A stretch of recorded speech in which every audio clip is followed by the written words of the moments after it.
Why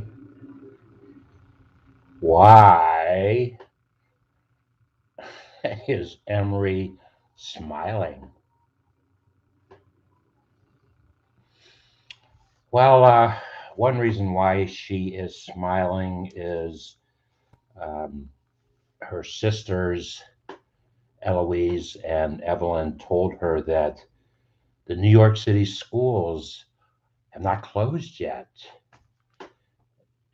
With all the craziness of the pandemic, and I actually heard the new mayor of New York City uh, speak on one of the news shows on Sunday, and I was really impressed that he's a very um, positive energy, A-type personality who really wants to get a job done. And another reason why Emery might be smiling is that uh, he would like to see 3-year-olds vaccinated by the end of the year. And what a wonderful third birthday present that would be for Emery.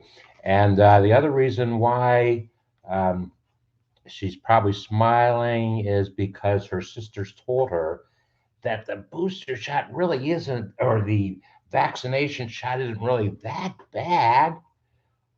And so there, there's that story. Um, you've heard me say uh, many times that I've wanted to build a show, build a conversation around uh, some of the topics at WebMD.com, WebMD Daily. I read them every single day.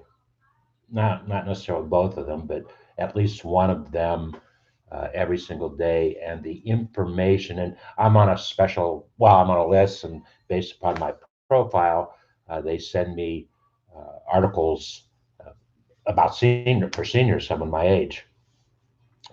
And I found the information just to be wonderful. And uh, I read WebMD, and also AARP has a very strong um, editorial department, and between the two sources, I can get about whatever information I need for health and wellness for seniors.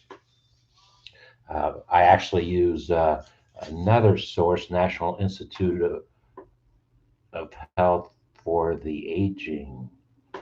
Um, I'm just getting rid of some windows here.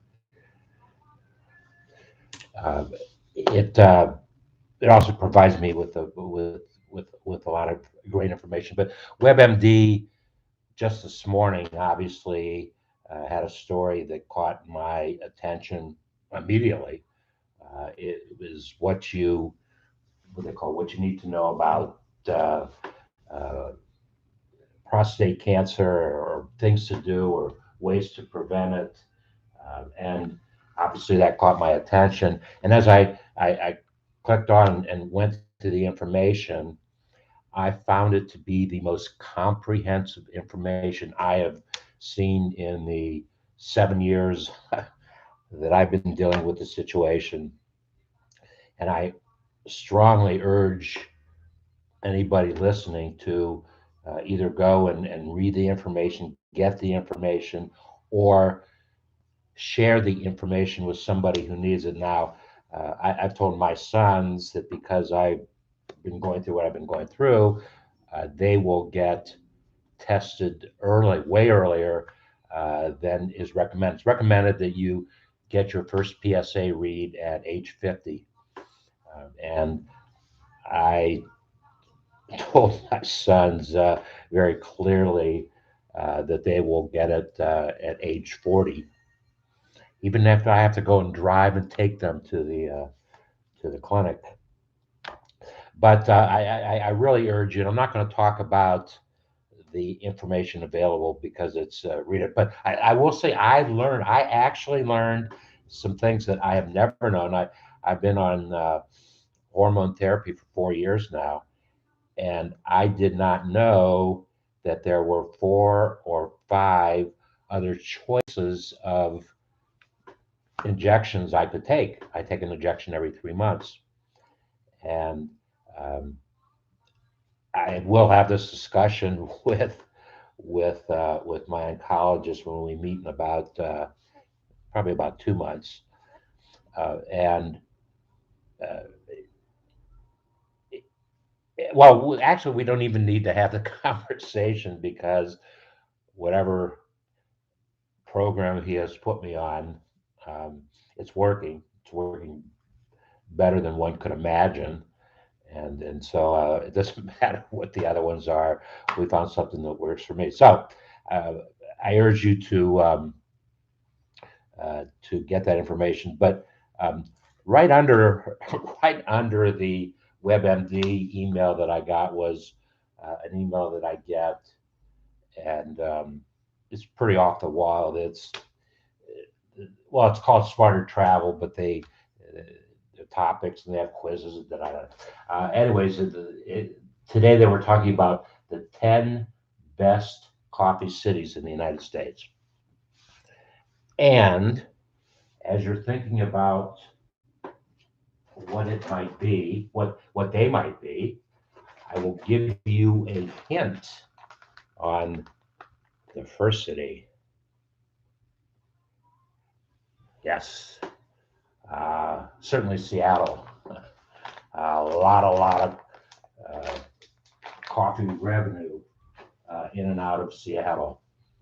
Number two, San Francisco. Number three, Portland. Number four, Oakland, California. Number five, Miami, Florida. Number six, Minneapolis, Minnesota. Number seven, Tacoma, Washington. Eight, Denver.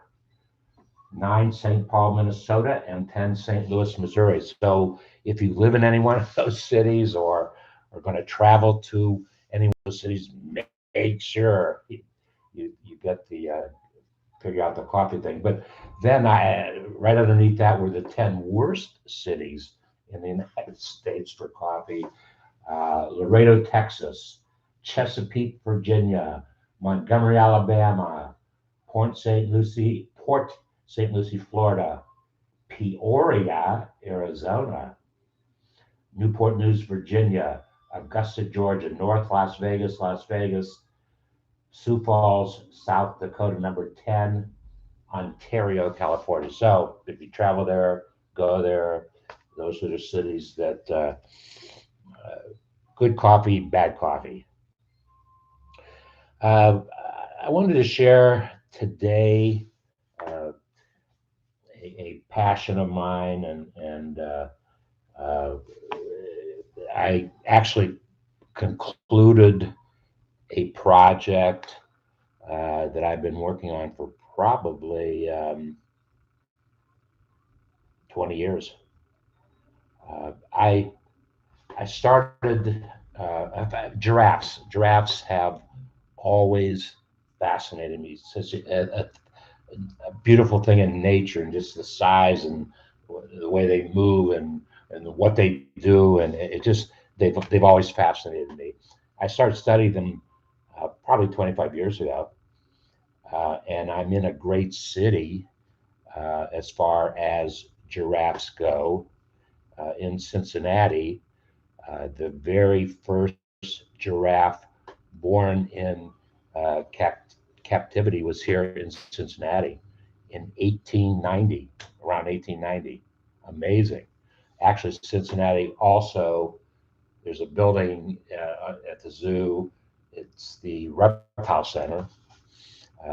And that particular building is the oldest zoo building in the United States. But back to giraffes. Uh, Today, Cincinnati is probably known, um, probably the number one zoo in the world as far as the breeding of giraffes go. And I've actually studied 6 babies, was six, maybe seven babies, giraffes. Um, Same father. Uh, Kimba was awfully busy over the years. Uh, Tessa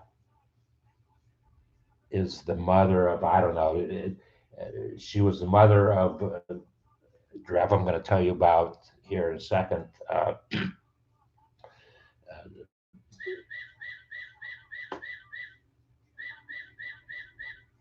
Do you know what bird is singing? That's my bird clock. And I'll have to check because I've watched birds, but I've never really paid close attention to their sounds. And that's a bird clock, and I think that's a Baltimore Oriole. I'll check it out and get back to you on it.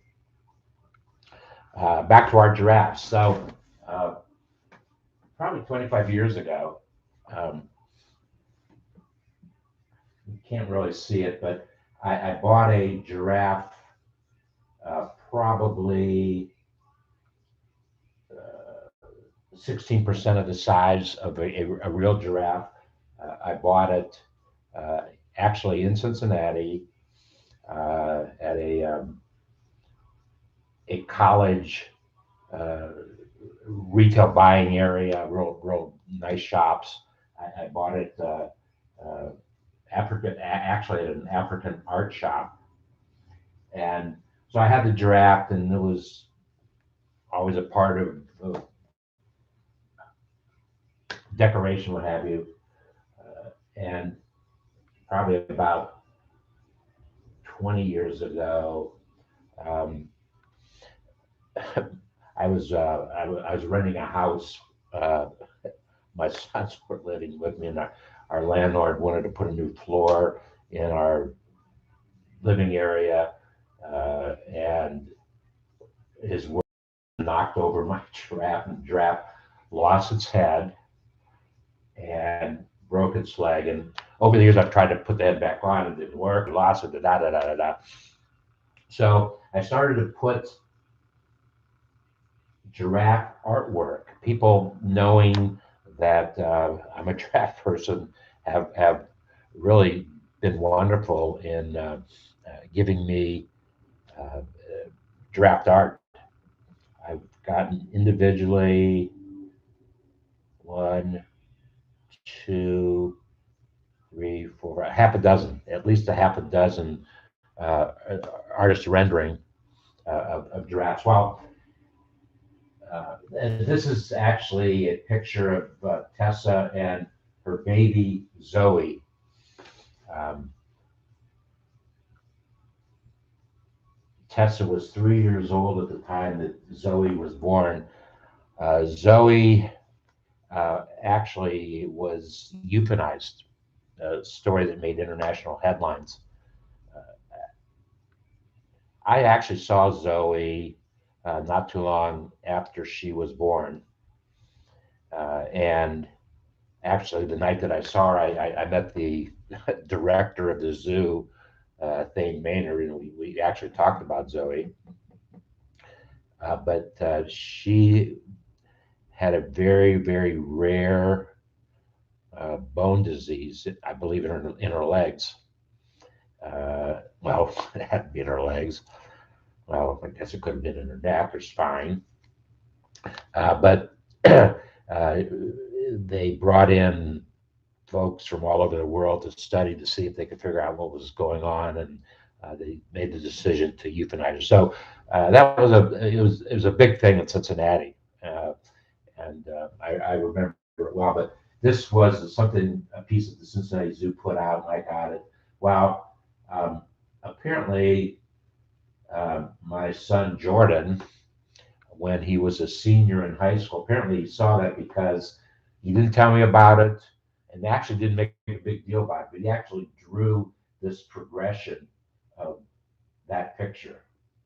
One, two, three progressions. I don't know if you can really see that. And he gave it to me, and we never really talked about it. We actually talked about it for the first time a couple weeks ago, and we talked about it because I told the family that I was replacing the number top giraffe, the number one position, was well, Jordan used to be the number one, but he was being replaced by his niece, Evelyn.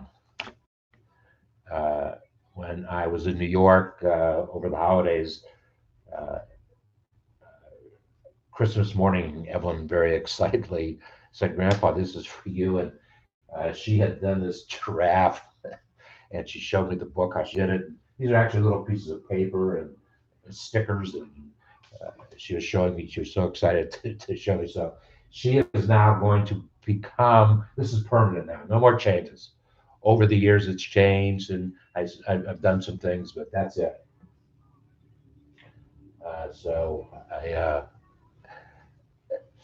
I wanted to share that bit of information. That project, which I said started uh, 20 years ago, I think, was just completed last couple of weeks. Uh, a headline that I read today, it didn't really shock me, but uh, the headline was 4.5 million Americans left their jobs. That part didn't really shock me. The thing that shocked me, I think I've read for the last 3 months, 4 million people in each of those months. So that might mean 12 million people have walked away from their jobs. I don't know about the data and the information, but anyway, the people come, the restaurant, the industries hit hardest, obviously, are restaurants, um, health and wellness. Unfortunately, I mean, we've taken those folks to their limits with the whole pandemic, and the last 2+ years for them has just been something I couldn't imagine. I couldn't imagine. So there's uh, a high percentage, well, numbers of folks leaving the healthcare industry. And the number three was kind of interesting. Number three was warehouses. Obviously, the first thing that we think about when we think about warehouses is Amazon. Although last time I saw an inside picture of an Amazon warehouse, there wasn't too many human beings at all.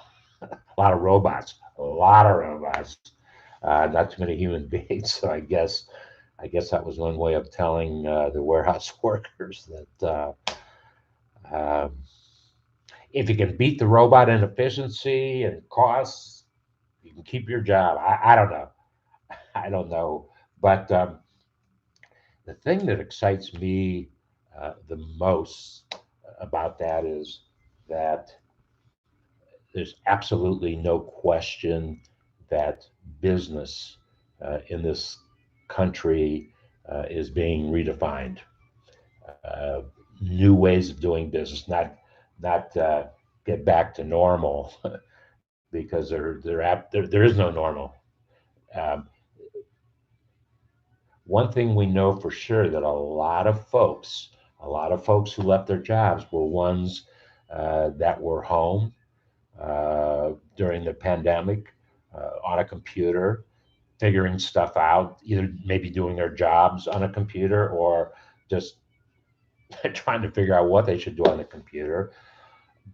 But there is going to be there is not going to be, there is a tremendous amount of folks who are starting businesses out of their homes online. No question about it. Absolutely no question about it.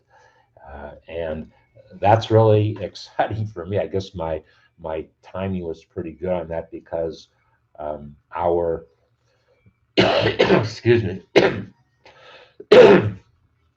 our institute for green tea with antioxidant vitamin C unsweetened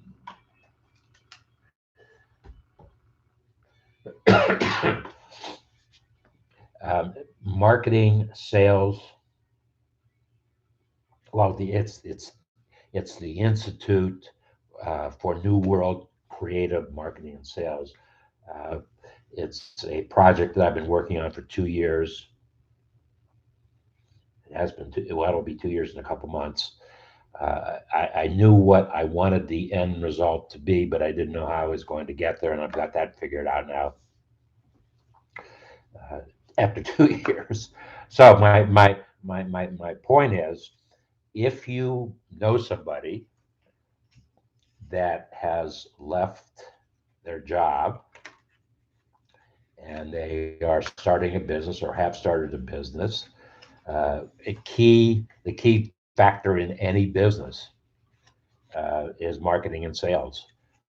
If you don't sell something, you don't have a business, you have something else. Actually, the Internal Revenue calls it a hobby.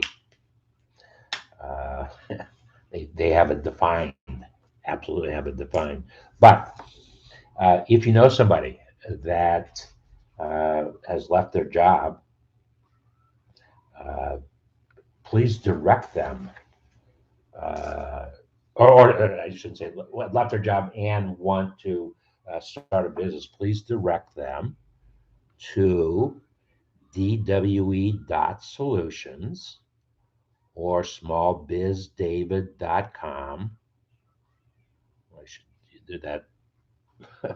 There, the QR code doesn't work. Well, at one time it did work on the original promotion, but dwe.solutions, smallbizdavid.com. It explains our market, our institute. It explains what our goals and objectives are. And the timing is absolutely right. I if they will see how to build a web landing page very simply. It's nothing unique. It's technology that I found and I'm working and it works for me. And if it can work for me, it can work for anybody. And who understand. I mean, it's very simple and but very key. It's the way things are going. I've developed a whole digital library of experts with these web landing pages. Done a lot of things with them. It's a marketing. It's a very effective marketing and sales tool. Okay, last year at about this time, um, I shared with you the message: do what you love and love what you do. It's a lot more fun when you're able to take that approach in life, um, and that segues into uh, the message I'd like to leave it, and things to think about this year, and a goal and objective for this year. Uh, Particularly if you're a senior, particularly if you're senior, uh, go confidently in the. Oh, by the way, it's from Henry David Thoreau, the author of On Walden Pond. I was doing some research on him one time, and I found this quotation: "Go confidently in the direction of your dreams. Live the life you've imagined." Uh, 2021 started happening in 2020.